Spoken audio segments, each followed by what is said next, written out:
They said the jungle teams were a joke. From the gleaming bridges of the Galactic Empires dreadnoughts, admirals chuckled at the footage. Humans in mud-streaked camouflage crawling through tangled roots, their gear patched together with jungle vine and duct tape. In the glittering core worlds of the Empire, news feeds ran montages mocking Earth's resistance. Primitive tactics from a primitive planet, they'd say. The phrase became a punchline, recycled on talk shows and in barracks alike. But the laughter hadn't reached the jungle. Captain Ryka Aden moved like a shadow beneath the dense canopy, her eyes scanning the terrain while her team fanned out silently behind her. Sweat glistened on her brow, but she ignored it. Heat was nothing. Noise was the enemy.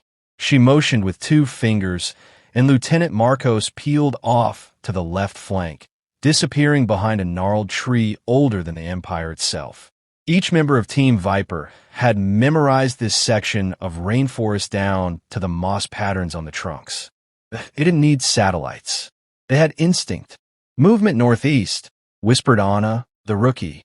Her voice barely rose above the chirp of insects. Ryka didn't respond. Instead, she crouched and studied the forest floor.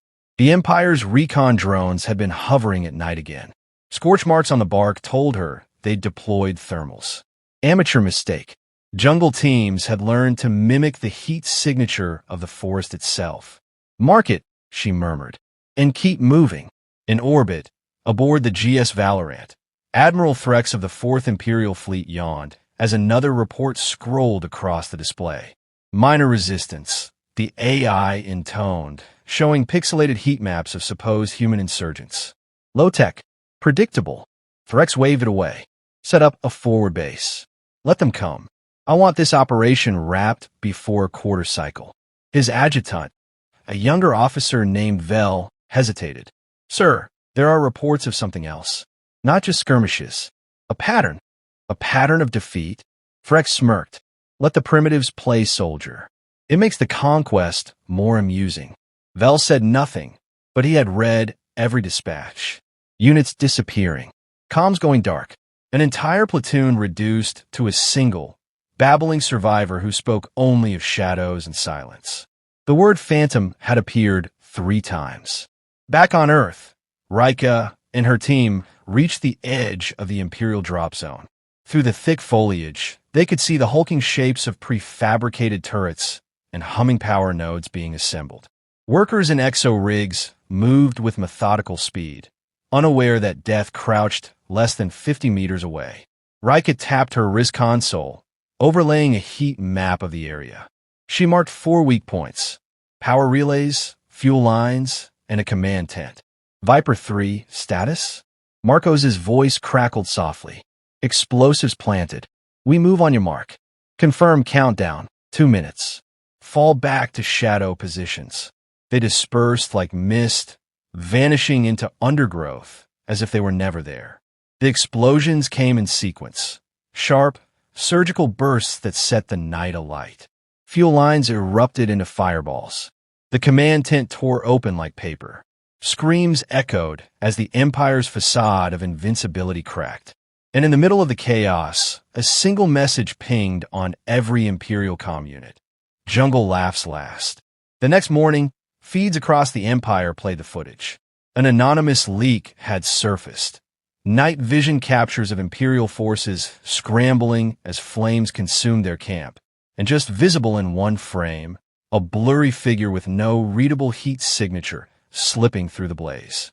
The caption read, "The Phantom returns." Admiral Threx threw his datapad across the bridge. Who sent this? I want the source traced. This is propaganda. But Vel had already run diagnostics. The feed had not been sent from Earth. It had come from an orbital relay, one controlled by the Empire. Meanwhile, at a hidden bunker deep beneath the Andean tree-line, Ryka debriefed her team. Their mission had been a success.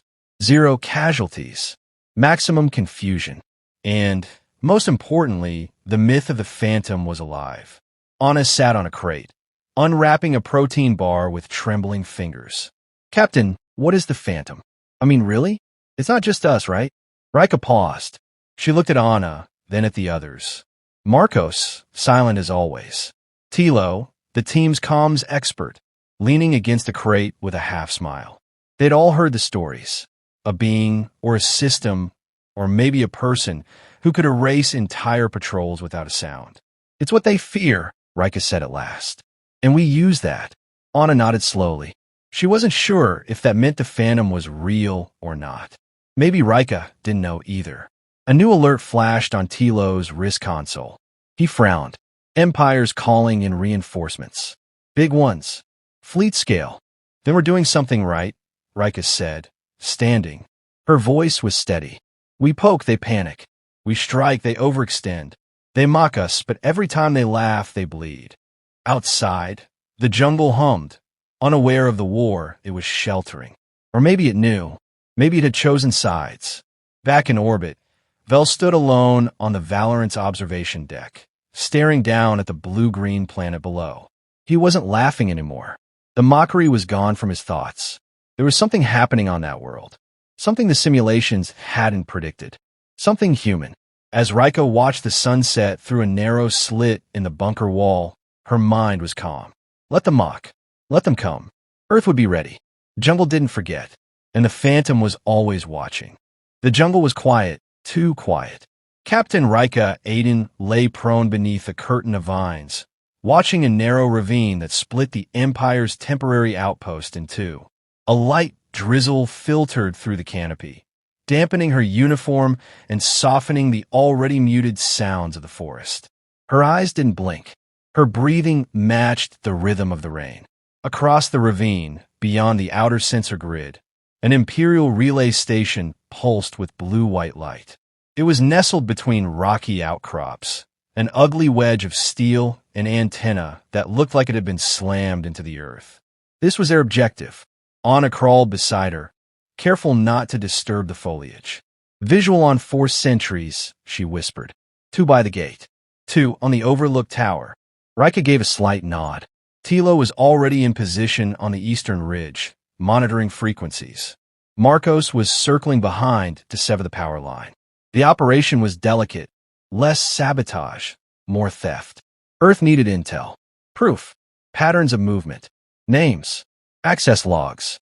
Data the Empire thought was safe in a backwater relay hub. Ryka didn't care about how secure they thought it was. She had seen the Empire's confidence before, on other worlds, in other wars. That arrogance always bled. She tapped her wrist pad twice. A silent countdown began. 60 seconds. Anna took a breath. Her first real infiltration. Ryka didn't say anything comforting. That wasn't her way. But she kept her eyes on the girl, reading the tension in her jaw, the way her fingers trembled before locking around her sidearm. Anna was afraid, but not paralyzed. That mattered more than confidence. 30 seconds, whispered Tilo over comms. External cams are looping. Feed's been hijacked. Copy, Ryka replied. Marcos. A brief burst of static, then power grid spiked. They'll think it's a surge. You're green. Ryka rolled forward, a fluid motion born from years of crawling through enemy territory. Anna followed, her breath short but steady. Together, they reached the outer shell of the relay station. The sentries were still facing outward, unaware that their own perimeter had already folded in. Ryka planted a silent charge on the access panel. A soft vibration pulsed through the metal as the lock disengaged. The door slid open with a faint hiss. They slipped inside. The interior was sterile, humming with energy. Banks of terminals blinked with Imperial sigils. A central hollow table projected fleet movements, most concentrated in the upper quadrants. Earth was a footnote, an afterthought. Ryka approached the main console and inserted a cracked interface drive. It looked like junk, a relic from Earth's early orbital days, but beneath its scratch casing was cutting-edge decryption code, the kind no Empire algorithm could see coming. Anna stood watch, eyes darting to every corridor. 5 minutes, Ryka said. Copy. Doors jammed. No alerts. The screen scrolled rapidly as data flowed into the drive. Ship registries, officer logs, tactical assessments, and something else, something unexpected. A subfolder marked with an encryption tag Ryka had only seen once before, Project Eidolon. Her fingers hovered. She opened it. Lines of data blurred across the screen. Psychological warfare protocols, field reports, anomalous engagements on fringe colonies. Each report ended with redacted outcomes, survivor counts of 0, and a recurring tag, PHNTM. Ryka's chest tightened. It wasn't just a myth. Anna glanced over. What is it? Proof, Ryka said softly. We're not the first. Outside, Tilo's voice cut in sharp. Movement. They've got a patrol circling back early. You've got 2 minutes. Pulling data, Ryka replied. The file continued to download, percentage ticking upward like a heartbeat. Captain, we should go, Anna said. 1 more minute. We need this. The lights flickered. Tilo's voice rose. They've spotted the power line. Patrol leaders checking the grid box. If he looks up, we're ghosts, Ryka said. Stay sharp. Anna flinched as a loud metallic thud echoed from outside. Footsteps approached the station. Heavy boots, crunching gravel. The console beeped. Download complete. Move, Ryka said, pocketing the drive. She drew her sidearm and nodded toward the exit. They exited through the maintenance shaft, crawling through a narrow conduit that stank of coolant and mold. Behind them, alarms began to chirp. Tilo cursed. They've noticed the cam loops. You got 30 seconds before they lock this place down. The team regrouped in the jungle just as floodlights stabbed the treeline. Marcos led them through a pre-cleared path, disappearing behind a natural ridge. Pulse fire snapped through the air behind them, but the Imperials were shooting blind. By the time the sentries reached the conduit exit, all they found were vines and smoke. Hours later, in the safety of the bunker, Ryka stood before a flickering holoscreen as the data decrypted. The deeper she went, the colder her blood felt. The Empire knew about the Phantom, had known for years. It wasn't a single unit or a person.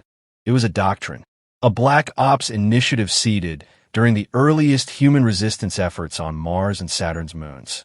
Earth's jungle teams hadn't created the Phantom. They'd inherited it.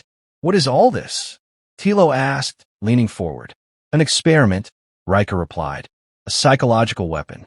Deploy small units with surgical precision, deny attribution, then leak just enough for the enemy to believe in something more.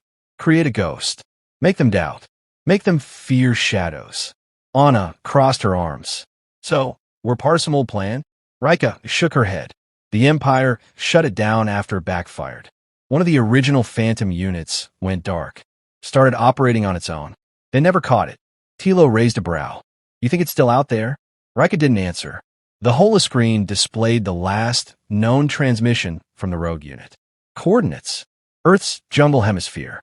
A timestamp dated 10 years prior. It never left, Ryka whispered. It's been watching. Marcos finally spoke. What now? Now we give them more to fear, she said. We use this. We feed the legend. The Phantom's not a story anymore. It's a message. And we're the messengers. Anna looked uneasy. We're faking a myth with an old ghost we don't control. That could backfire. Ryka met her gaze. It already has. That's why they're afraid. That's why they're coming. Tilo nodded slowly. Then we make it real. Every operation from now on leaves a mark. A whisper. A signature. Marcos tapped the display. Then we should let them see this, he said, pointing to a log file. An Imperial captain's audio recording. Breathless, frantic, describing an attack with no visible assailants. It ended with the line, "It moved through us like smoke." There was no heat, no sound, just death. Ryka played the clip over the calm frequency. She knew the Empire was still monitoring. Let them listen. Let the Phantom speak for itself. She shut off the console. Above, in the orbiting Valorant, Vel listened in silence. He recognized the voice in the recording. It had belonged to his cousin. The man had died on Karsus 4, one of the first fringe worlds to fall without a trace. He hadn't believed the rumors then, but now, with Earth slipping through their grasp and whispers rising through the ranks, he wasn't sure of anything anymore.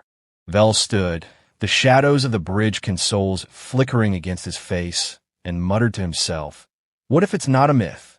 And far below, in the depths of a rainforest thicker than the black of space, something moved without sound, watching, waiting. The briefing room aboard the GS Valorant was cold, sterile, and brightly lit, deliberately designed to suppress emotion. But emotion simmered anyway.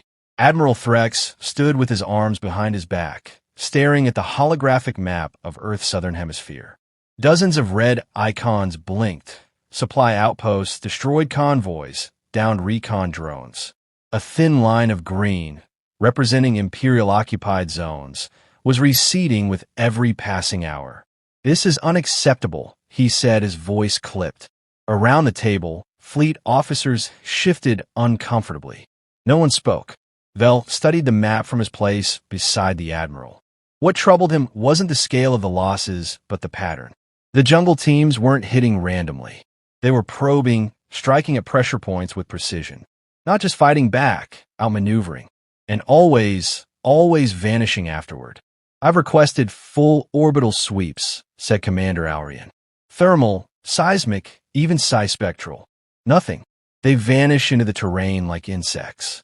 "No," Vel said, softly but firmly. "Insects don't destroy an armored column in 90 seconds and leave nothing but signal jamming and paranoia." Threx turned to him, eyes narrowing. "You're suggesting something else?" "I'm saying the jungle teams aren't acting alone anymore," Vel said.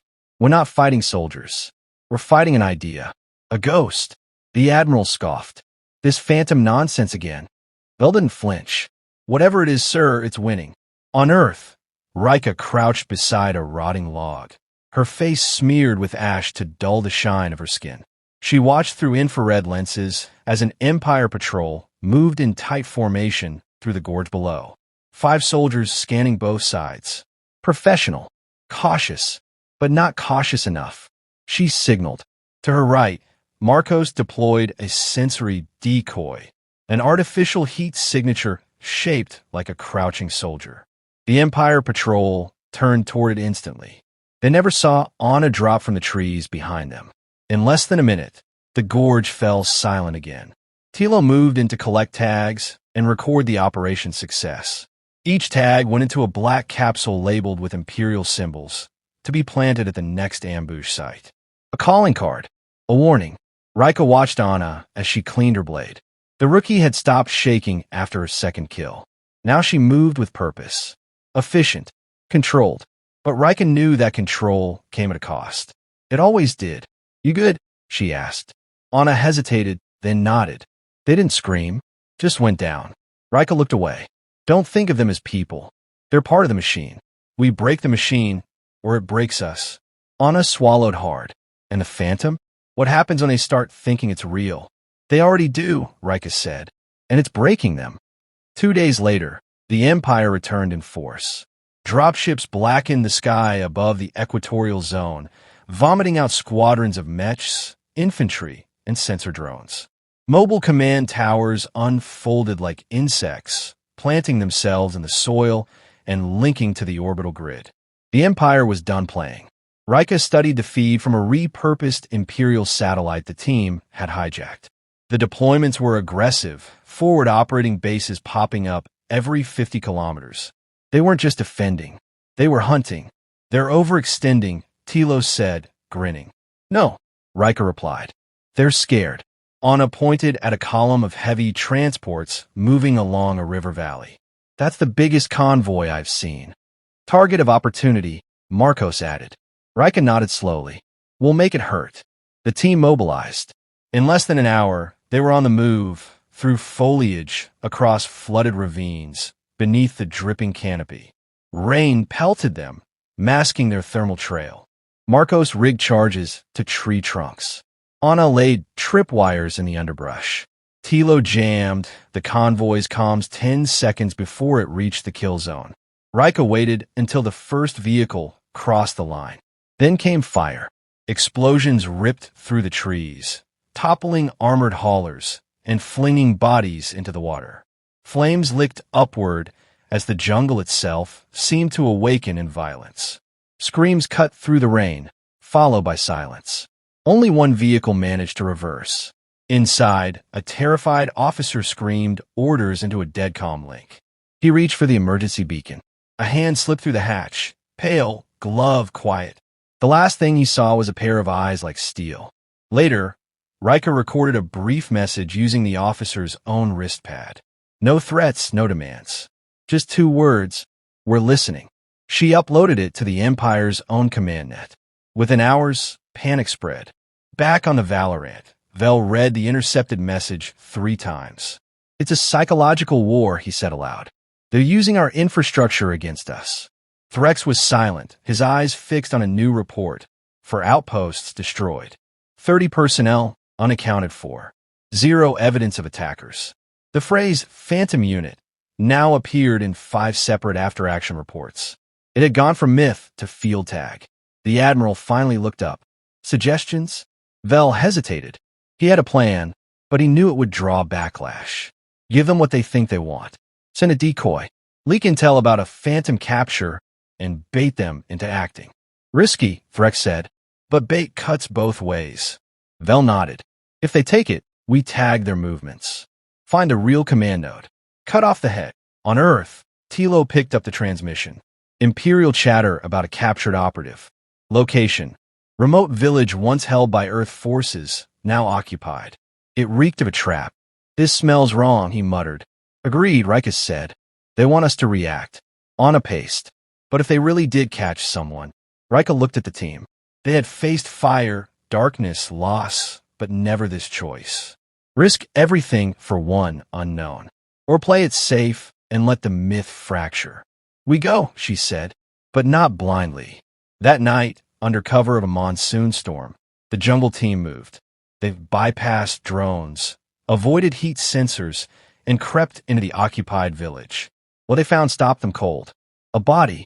Human. Jungle team gear. No ID. Stripped. Bound. Left beneath a strobing beacon. "They want us to claim it," Marcos said, his voice flat. Tilo scanned the surroundings. Signals pinging every direction. "We stay here. We're dead." Ryka stared at the body. A plant fiber was wrapped around the wrist, earth-grown. Not standard issue. She frowned. "It's not ours." Anna looked confused. "What do you mean?" "This isn't our guy," Ryka said. "They staged this, but they got something wrong. That fiber, it's from a Northern Valley unit, and that unit was never deployed here." Tilo swore. "So who the hell is that?" They heard it then, a whisper of movement in the trees. Not Empire. Not animal. Something else. Ryka raised her weapon, scanning. "Move. Now." They melted into the jungle, vanishing just as Empire squads closed in. By morning, the false beacon was gone. So were the soldiers. Vel read the report in silence. The bait had failed. Worse, it had backfired. The site had gone dark. No survivors. No bodies. Only the beacon remained, its power source drained. Admiral Threx didn't call another briefing. He didn't bark orders. He stared at the screen showing Earth, its lush green swirls mocking the Empire's steel and fire. In the depths of the jungle, Ryka crouched beside the mysterious body once more. They had retrieved it under cover, away from satellites. A retinal scan revealed something startling. The man was ex-Imperial. "Defector?" Anna asked. Ryka shook her head. "No. Something else." She opened a sealed pouch from his vest. Inside, a data chip. Unmarked, but it carried a familiar tag, Eidolon. She looked at the trees, at the shadows that whispered without words. "He wasn't bait," she said. "He was a message." The jungle had gone still. Captain Ryka Aden stood at the edge of a broken ridge, peering through binoculars at the Imperial command post nestled below in the valley. Rows of black obelisks, antennae and shield pylons, jutted up from the clearing like foreign roots piercing sacred ground. Supply drones buzzed overhead, while soldiers patrolled the perimeter in tight, nervous formations. The Empire had fortified the site as if expecting a siege. But sieges weren't how the jungle teams fought. Ryka lowered the binoculars. Behind her, Marcos and Tilo checked their gear in silence. Anna stood nearby, gripping the data chip they had recovered from the dead defector. Her face was pale, jaw tight. "There's something on this chip," Anna said, handing it to Tilo. "Not just tactical data. It's personal." Tilo inserted it into his console, eyes scanning rapidly. "Logs. Names. Locations. It's a ledger of betrayals. He paused. Some of these people, they're Earthborn. Collaborators. Ryka said nothing. She recognized one of the names. A former general. Her mentor. Someone she had once trusted. Her chest tightened, not from surprise, but from the confirmation of what she had long suspected. Earth had cracks. Not all of them caused by Empire bombardments. What do we do with it? Anna asked. We burn it into their memory, Ryka replied. We show them we know, and we show the Empire that their secrets aren't safe anymore. Tilo closed the console. Then this valley becomes a signal flare. Ryka turned to Marcos. Are the routes ready? He nodded. 5 infiltration points. Ghost trails. Minimal exposure. Then this is our last run, Ryka said. We end it here, or we vanish like they expect us to. The operation began at dusk. Fog rolled in over the ridge as the team descended through tangled brush and damp ravines. Marcos laid traps, silent, fatal devices that would only activate if escape was necessary. Tilo piggybacked onto a passing Imperial signal, injecting a malware package seeded from the defector's chip. The command post systems hiccuped. Cameras reset. Drones rerouted. A 10-second window opened. That was all they needed. Ryka and Anna slipped through the perimeter like smoke. They moved between light cones, past humming fusion cells, and confused guards peering at glitching holoscreens. Their destination. The comms tower at the heart of the base. Inside, red light bathed the control chamber. A single technician sat slumped at a console, snoring softly. Ryka pressed a stun rod to his neck. He didn't even twitch before collapsing. Tilo's voice crackled in her earpiece. You've got 2 minutes before the override cycle kicks in. After that, they'll see everything. Anna sat at the console, inserting the data chip. Broadcasting on all open channels, she said. Every fleet. Every outpost. They'll hear it. Ryka nodded. Play the message. The screen lit up. A distorted voice echoed across Imperial space, spliced from their own officers, carefully edited to say only what Ryka wanted them to hear. The Phantom is not one. It is all.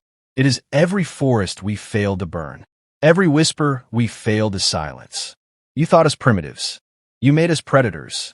The message repeated, accompanied by a looping feed of destroyed outposts, ambushed convoys, captured commanders confessing to fear and confusion. Over and over, the phrase, the Phantom lives. Then static. Then silence. Pull back, Ryka said, but they didn't make it far before the sirens wailed. They're rerouting the drones, Tilo said. They found the signal origin. Fast response. Anna looked at Ryka. Do we run? No, Ryka said. We draw them in. She turned, tapped her comms, and activated the emergency pulse. It was a signal not just to her team, but to every jungle unit still hiding, still fighting, still waiting. From the trees, they emerged. Scattered across the valley, dozens of cloaked figures began their assault. Not a frontal attack. No banners, no charges. Just precision. Just fury. Explosions ripped through fuel tanks. EMP bursts blinded sensors. Camouflage fighters overwhelmed gun emplacements and melted back into the fog before the Empire could respond. Tilo's voice came over the line, breathless. We've got them. Their net's collapsing. Marcos's signal flared. Command tent neutralized. Their chain of leadership is offline. In the chaos, Vel landed with a strike force from the Valorant, desperate to regain control. He fought through the confusion, barking orders, demanding status reports. His armor was pristine, untouched by the mud or blood of Earth. Ryka watched him from the ridge, rifle steady, sight trained. But she didn't shoot. Instead, she activated her helmet speaker and sent a localized message. You came looking for a ghost, she said. Now you're part of the story. Vel froze, scanning the trees. He couldn't see her. Then the power grid failed. Every light in the base died. Darkness claimed the valley. The Empire retreated by morning. Their remaining units evacuated under cover of orbital fire. But the damage was done. The broadcast had spread. Across dozens of systems, the myth of the Phantom was no longer just a whisper. It was an infection. Soldiers questioned their commanders. Colonies demanded answers. rebellions kindled. Ryka sat beneath the roots of a tree, watching smoke rise into the dawn. Anna sat beside her, blood smeared across her cheek, eyes wide with exhaustion. "We did it," Anna said. Ryka shook her head. "No, we reminded them." "Reminded them of what?" "That Earth doesn't bow." Marcos approached, holding a charred Imperial insignia. He dropped it at Ryka's feet. "They're pulling out of the southern hemisphere," he said. "Empire forces consolidating near orbit. They'll regroup." "Let them," Ryka said. "They still think they're fighting soldiers." Anna looked at her. "Aren't we?" Ryka stood, brushing leaves from her uniform. "No, we're stories now. We're the fear that keeps them up at night." Tilo joined them, limping from a bruised leg. "So what's next?" "We vanish," Ryka said. "Like phantoms." On board the Valorant, Vel watched the footage play again, the final moments of the base, the blackout, the voices in the dark. His face was pale, hollow. The Admiral was gone, killed in the chaos. Command was his now. He walked to the observation deck and looked down at the planet that had humiliated the Empire. For the first time, he didn't see forests or fog. He saw a mind, a presence, a planet that had learned to fight back. He whispered, "What are you?" Far below, deep in the jungle, a rustle stirred. Not human, not machine. A convergence of strategy, memory, myth. It had no name, only a purpose. And in that moment, it shifted, not to strike, but to wait. Ryka led her team deeper into the forest, silent again. No celebration, no victory cries, just the jungle, thick and eternal, swallowing their presence. In their wake, only a message carved into the bark of a tree. You brought war to Earth. Earth sent a phantom.